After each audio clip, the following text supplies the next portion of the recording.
반갑습니다. 최성호입니다. 4월 넷째 주 마지막이네요. 4월 다 끝났나요? 이제 5월 되면 가정의 달 오겠네요. 4월 한 달 동안 많은 일들이 있었던 것 같습니다. 봄이 좀 가까이 온 느낌도 나고 봄비도 내리고 산로들로 많이 나가기에는 또 황사 문제 있었다. 그죠? 그럼 집에 있어야겠네요. 집에서 뭐 하죠? 책 읽어야죠. 오늘은 어떤 책을 이번 주에 우리 아이들과 같이 읽으면 좋을지 추천해 드리도록 하겠습니다. 초등학교 1학년 학생들을 위한 추천 도서입니다. 안녕 비. 안녕 비. 굉장히 짧고 직관적인 제목의 책인데요. 이 책은 비라고 하는 자연물을 관찰하고 그 소재를 삼아서 쓴 책이긴 한데 책이 마치 동시집 같습니다. 짧게 운율 있는 말들로 이어지기 때문에 이 그림과 이 리듬감이 있는 글들을 소리내서 읽어보는 것만으로도 마치 동시 한 편 읽는 것 같은 감상의 느낌들도 있고요. 이 비 내리는 거 아이들이 너무 좋아하거든요. 저희 집에 있는 꼬마들도 비만 왔다 하면은 비옷을 뒤집어 쓰고 나가서 막 뛰어놀려고 하고, 물 웅덩이 보면 어떻습니까? 절대 안 피해가죠. 바로 그런 아이들의 정서를 굉장히 잘 담아내고 있는 책입니다. 그래서 이 책은 아이들에게 읽히는 것뿐만 아니라 이 책을 같이 읽으면서 비 올 때의 기분이나 감상을 아이들이랑 같이 나눠봐도 좋을 것 같고요. 디테일을 하나 말씀드린다면 이 비도 종류가 굉장히 다양하잖아요. 어른이 함께 읽어가면서 그 단어들을 좀 설명해 주시면 좋을 것 같아요. 가랑비, 이슬비, 안개비, 구별하실 수 있겠습니까? 그 외에도 뭐 장대비, 장맛비, 그 다음에 뭐 여우비. 여우비는 또 뭘까요? 그 단어들에 대해서 아이들에게 설명해 주면서 실제로 비가 내리면 이거 무슨 비일까 한번 생각해 보게 하는, 자연을 관찰하고 배운 개념이나 지식을 적용해 볼 수 있도록, 봄비가 내리는 기간이니까 충분히 아이들과 재밌는 경험을 마련해 줄 수 있는 좋은 책일 것 같습니다. 자, 초등학교 2학년 학생들을 위한 추천 도서입니다. 썩 괜찮은 별명. 이 제목에서도 느껴지는 건데, 별명 하면은 딱 괜찮다, 좋다 라는 느낌보다 뭔가 싫고 놀리는 것 같고 아이들이 좀 그런 느낌을 가질 때가 많죠. 이 책도 그런 소재를 아이들이 재미있게 내러티브로 이해할 수 있도록 몇 가지 에피소드들로 별명에 관한 아이들의 경험들을 이야기하고 있습니다. 제일 저는 재미있게 봤던 게 제일 앞쪽에 있는 에피소드인데요. 한 명은 별명이 이제 멧돼지라는 별명이 붙고 한 명은 늑대라는 별명이 붙어요. 근데 한 명은 이 별명을 굉장히 싫어하고 한 명은 굉장히 좋아합니다. 흥미롭죠? 왜 한 친구는 싫어하고 한 친구는 좋아할까? 어떤 경우에는 재미있는 장난이 되기도 하고 누군가에는 기분 나쁜 행동이 될 수도 있다는 것을 자연스럽게 생각해 보게 만듭니다. 이 별명이라는 부분이요, 아이들에게는 일종의 놀이와 같은 것 같아요. 그래서 꼭 뭐 친구들을 놀리는 행위, 해서는 안 되는 것, 뭐 이렇게 이제 단순화시켜서 얘기하기보다는 그 재미있는 행동 속에서 누군가와 친해지고 싶고 누군가 장난치고 싶을 때 그 마음에 드는 행위 자체라는 것은 읽어줘도 좋을 것 같습니다. 대신에 듣는 친구가 좀 기분 나빠하지 않도록 재미있게 별명을 붙이거나 혹은 악의 섞인 의도를 가지고 별명을 불러서는 안 된다는 점 등을 조금 더 세밀하게 가르쳐 주실 수 있다면 훨씬 더 좋을 것 같고요. 친구들끼리 재밌는 닉네임 붙여서 서로 친밀감을 표현하는 행위들 중에 하나일 수 있으니 아이들에게 그런 관점이 될 수 있다는 것도 조금 너그러운 관점에서 이해하면서 같이 이야기를 나눠보셔도 좋을 것 같습니다. 자, 다음은 초등학교 3학년들을 위한 추천 도서입니다. 토론은 싸움이 아니야. 이거는 그냥 제목이 다 했어요. 토론은 점점 더 중요해지고요. 3학년부터는 이제 발표 기회가 많아지기 때문에 학교 내에서도 찬반 토론, 의회식 토론, 토론할 일들이 참 많아집니다. 또 고학년이 되면은요, 이미 토론을 조금 잘하고 좋아하는 아이들, 또 그렇지 않은 아이들이 갈라지기 때문에 3, 4학년 정도라면 이렇게 말하기 연습을 위해서라도 토론이 무엇인지 배워볼 필요가 있는데요.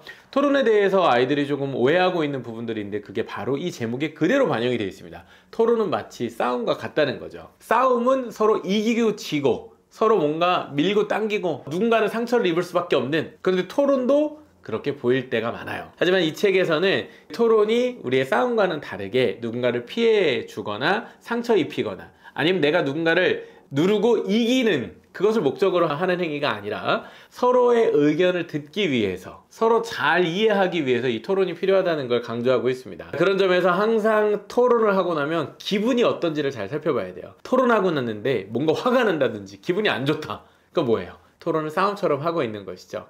그래서 아이들이 토론에 대한 오해를 좀 풀 수 있도록, 토론은 더 나은 의견을 만들기 위해 서로 생각을 합치고 서로 이야기를 들어보는 거구나, 내가 승리하고 너는 졌어 이렇게 하는 싸움이 아니구나 라는 생각을 아이들이 가질 수 있도록 꼭 가르쳐 주시면 좋겠습니다. 자, 다음은 초등학교 4학년들을 위한 추천 도서입니다. 세빈아, 오늘은 어떤 법을 만났니? 지난주에도 한번 소개를 해드렸는데, 법과 사회라고 하는 주제, 우리 일상에 굉장히 가까이 영향을 많이 끼치는 내용이지만 의외로 잘 모르고 있는 부분들을 다루고 있는 책이어서 4학년 정도 학생들이 고학년 되기 전에 법사회에 대한 개념을 좀 형성하기에 도움이 되는 책이고요. 뭐 교과서에도 실리기도 하고 추천도 굉장히 많이 받는 책이어서 많이 알려져 있는 책이기도 합니다. 책의 후반부를 보면은요, 권리에 대한 얘기가 나오는데 특히 투표권, 뭐 참정권에 대한 이야기가 나옵니다. 뭐 당연한 얘기라고 생각할 수도 있지만은 아이들은 투표권이 없잖아요. 자, 이 이야기들을 가지고 한번 생각해 볼 수 있는 계기들을 책에서는 제공을 해주고 있습니다. 그런데 그러면 왜 아이들에게는 그 권리가 없는 걸까? 라고 하는 내용들을 이해하면 결국 모든 권리에는 그에 따른 책임이 뒤따른다는 사실, 따라서 아이들에겐 이걸 하나의 기회의 박탈이 아니라 모든 권리는 그에 따른 의무와 책임이 있다는 사실을 아이들이 이해하는 것, 이게 굉장히 중요할 것 같고요. 또 성인이 되기 위해서 올바른 판단을 지니고 있을 때 그런 판단을 내리는 것과 그렇지 않은 것이 다르다라는 개념, 그 외에 우리가 누리고 있는 이 법적인 권리, 그리고 법에서 보호하는 다양한 권리들에 대한 일상생활적인 경험들과 연결시켜 생각해 볼 수 있는 소재를 많이 던져주기 때문에 이 법과 사회에 대한 관심과 흥미를 일으키기에 좋은 책이라고 생각합니다. 자, 다음은 초등학교 5학년 학생들을 위한 추천 도서입니다. 짠, 요 내용인데요. 여보세요, 생태계씨, 안녕하신가요? 자, 생태계 이야기 나오고 환경 얘기 나오는데 우리가 한 5학년 정도 생각해보면 5학년들은 좀 이런 것 같아요. 유치한 거 보기에는 좀 너무 많이 커버렸고 어려운 거 보기에는 아직 좀 어린, 조금 애매한 학년이라고 볼 수 있는데, 그런 의미에서 이 책은 약간 종합 선물 세트 같습니다. 자, 이 책의 목차를 보면은요, 크게 3개의 부분으로 이루어져 있는데, 먼저 첫 번째는 동물들 이야기가 나와요. 보통 저학년, 중저학년들 도서에 많이 나오죠. 동물들 위주로 생태계를 학습하는 거. 근데 좀 약간 쉽게 느껴질 수도 있어요. 두 번째 챕터에서는 동물을 사랑하고 연구했던 사람들에 대한 이야기를 해줍니다. 우리가 뭐 잘 알고 있는 찰스 다윈, 어니스트 시턴, 그 외에도 우리나라 사람들에게 정약전 이야기도 등장하면서 백상아리를 연구했더라고요. 와, 이런 건 저도 처음 알았어요. 자, 이렇게 어떤 관찰했던 과학자들의 이야기를 통해서 롤모델을 찾기도 하고요. 우리가 알고 있는 그 동물에 대한 지식이 사람, 인간 세계에 어떻게 연결될 수 있는지 다리를 놓을 수 있기 때문에 이렇게 인물에게 초점을 맞춰보는 거 굉장히 좋은 접근이라고 생각합니다. 마지막으로는 지구환경과 생태계 이야기니까 당연히 환경 파괴 이야기, 그런데 단순하게 뭐 기후변화 이야기뿐만 아니라 뭐 조류 인플루엔자 얘기도 나오고요, 해양오염 얘기도 나오고 원자력 이야기도 나오기 때문에 굉장히 포괄적이에요. 이 영역들 중에 한 파트, 예를 들어 난 동물 이야기는 되게 좋아하지만 좀 어려운 내용 나오면 싫어해 라고 하는 친구들도 훨씬 징검다리 놓아가면서 책을 쭉 읽어가면 이 자연계 생태계 전체에 대한 이 개념적인 또 백그라운드 스키마가 많이 넓어질 수 있는 책이어서 추천드리고, 글도 굉장히 잘 쓰여져 있어요. 읽기도 굉장히 재미있기 때문에 좋은 책으로 추천드릴 수 있을 것 같습니다. 자, 다음은 우리 초등학교 6학년 학생들을 위한 추천 도서입니다. 자, 이 책인데요. 미래의 경제 독립자 어린이 경제 구단. 지난주에도 제가 이렇게 말씀드렸던 것 같아요. 이 책 조금 어렵다. 6학년이 보고 완벽하게 이해하기 좀 어렵습니다. 그런데 중학교 혹은 나아가서는 뭐 수능 공부하는데 도움이 될 만한 경제 지식 이 정도 되면 이미 어려워요. 그러니까 6학년 정도면 이미 어려운데 만약에 이 책의 난이도가 좀 어렵게 느껴진다면 중학교 1학년 정도 때 읽어도 괜찮을 것 같습니다. 창업가 이야기가 나오는데 스티브 잡스 얘기 나옵니다. 어른들은 스티브 잡스 다 아시죠? 근데 우리 아이들 잘 몰라요. 아이폰은 그토록 갖고 싶어 하면서도 이거 누가 만들었는지 잘 모르거든요. 그리고 그 창업의 이야기 등을 통해서 우리가 친숙하게 사용하고 있는 여러 IT 기기들이나 제품들이 어떻게 만들어졌고 그게 창업, 경제 영역, 경영학에서는 어떻게 이런 소재들을 설명하고 있는지를 재밌게 읽을 수 있습니다. 그런데 아무리 그래도 책에는 진짜 어려운 내용들이 되게 많이 나와가지고 우리 아이들이 다 알 수 있을까? 투자 성향에 대한 얘기도 나오고요. 코스피, 코스닥 이거 차이 아세요? 어른들 중에서도 아마 잘 모르는 분들 많으실 거거든요.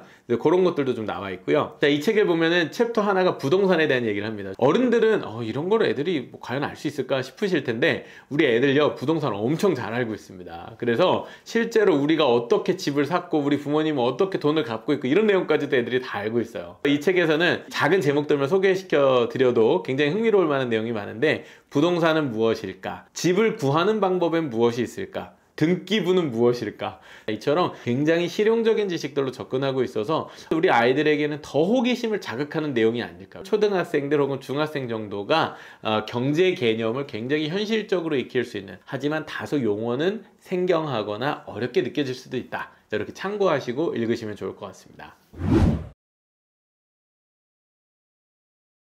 중학교 1학년들을 위한 도서입니다.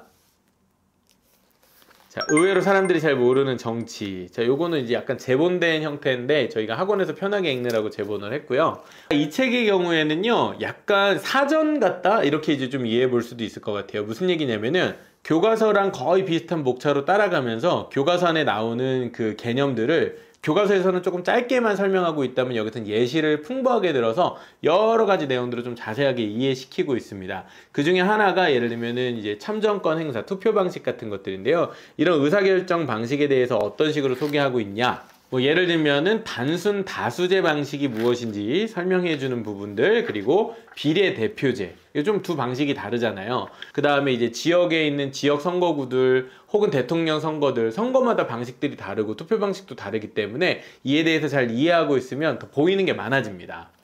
그 외에도 뭐 단원제, 양원제, 의회 제도에 대한 설명들도 하고 있는데요. 사실 우리나라 의회, 우리나라 대통령제에 대해서 아이들이 잘 모르고 있기도 하거니와, 다른 나라들은 우리나라와 또 다른 정치 체제를 가지고 있잖아요. 그래서 꼭 우리나라 형태만 있는 건 아니구나, 기본적으로 꼭 알고 있어야 되는 전체 내용을 한번 조망해 주기 때문에 설령 읽는 과정이 아주 재밌지 않았다 하더라도 보고 나면 남는 게 있어요. 그렇기 때문에 중간에 포기하기보다는 끝까지 완독한다 라고 하는데 목표를 두고 읽어나가면 분명히 배경 지식이 늘 겁니다. 자, 다음은 중학교 2학년 학생들을 위한 추천 도서입니다. 차별은 원숭이도 화나게 한다.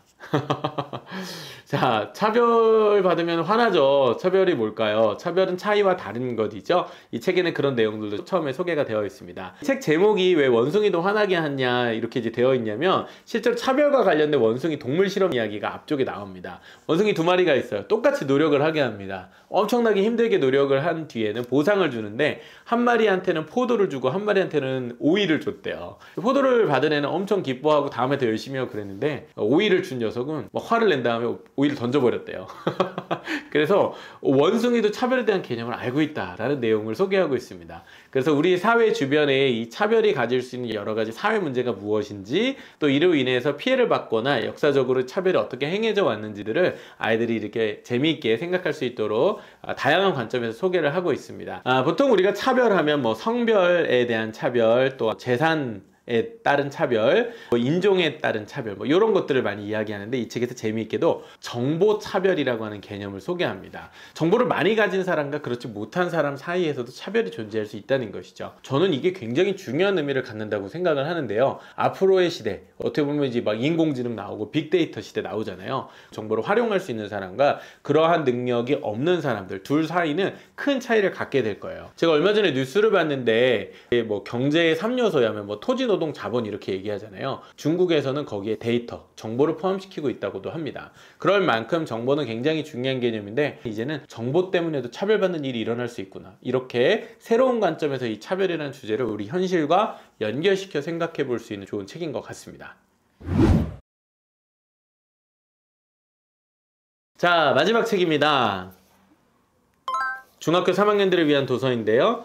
AI 청소년을 위한 최강의 수업입니다. 요즘 같은 때는 사실 이 AI 주제를 모르면 안 돼요. 자, 책에 이런 부분이 나옵니다. 지능형 에이전트 만들기. 이게 무슨 얘기일까요?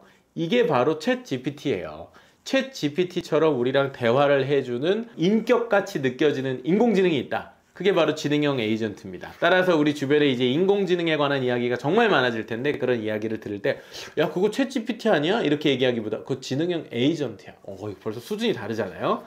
자, 이 책에는 또 이 인공지능 기술이 적용된 여러 가지 사례들을 소개함으로써 아이들의 흥미를 끌어주는 부분들이 있는데요. 그 중에 하나가 바로 자율주행 자동차입니다. 자율주행 자동차가 잘 움직이려면 이 데이터, 인공지능을 통해서 판단도 잘해야겠지만 실시간 데이터가 연결되는 게 되게 중요하대요. 왜 그럴까요?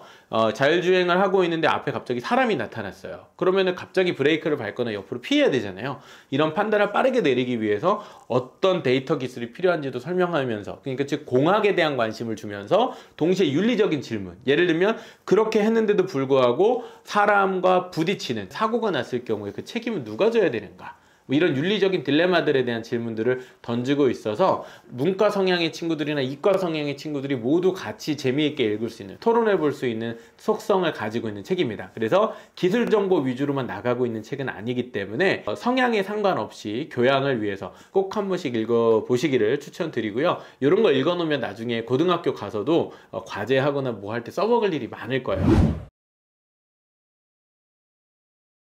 저희는 3월, 4월, 5월 사회과학 주제, 비문학 주제를 가지고 다뤄가고 있는데요. 초반보다는 난이도가 좀 높아졌어요. 혹시 이 과정들을 읽으시면서 이거 좀 너무 어렵다 싶으시다면 거슬러 올라가면서 놓쳤던 책들, 모든 걸 다 읽어야 되는 건 아니니까요. 아이들이랑 같이 읽어도 보시고 추천도 해주시면 좋을 것 같습니다. 저는 또 다음 주에 재밌는 책 추천 이야기로 찾아뵙도록 하겠습니다. 감사합니다.